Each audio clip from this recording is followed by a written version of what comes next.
finally be there, stood on the ice, with the guys and watching that plane sort of fly off, it was like, right, this is it. This is what I've been striving for 2.5 years.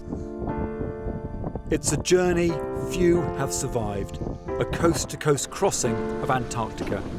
1,100 miles across the world's largest desert in freezing temperatures.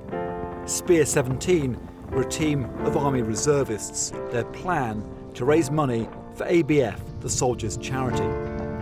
But 10 months out from their challenge, they were given an extra and very personal motivation. Tragically, only last year, a good friend of mine, Lieutenant Colonel Henry Worsley, he was attempting a solo, unsupported, complete crossing of Antarctica and sadly lost his life during that attempt. So I consulted with the team and decided at that point that we'd like to change the aims of our expedition and attempt the route that Henry was doing. It led to the team adding another leg to their journey to finish what Henry could not. They reached the South Pole on Christmas Day, but still had 300 miles to go and one important job to do. That was to honour Henry Worsley. They climbed a peak overlooking the route he took and built this memorial. The team themselves faced dangers on the trip, not least the freezing temperatures that dropped as low as -53 Celsius. They had to be careful in the extreme conditions most of the time. It is a harsh, environment, the harshest sort of place on the planet. You've got the sort of mental battle of skiing for 10 hours a day, every day, for 3 months.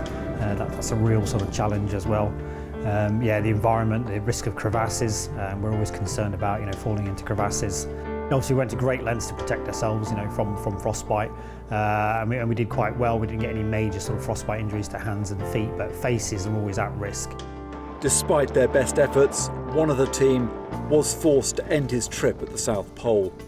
But the rest made it, completing the epic journey in 66 days.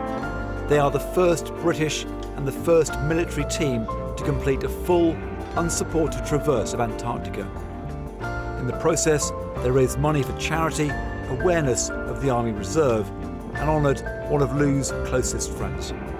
For those 5 guys, to go out and attempt that journey and for them to reach the far side of Antarctica and do a complete traverse, I'm immensely proud of all of them.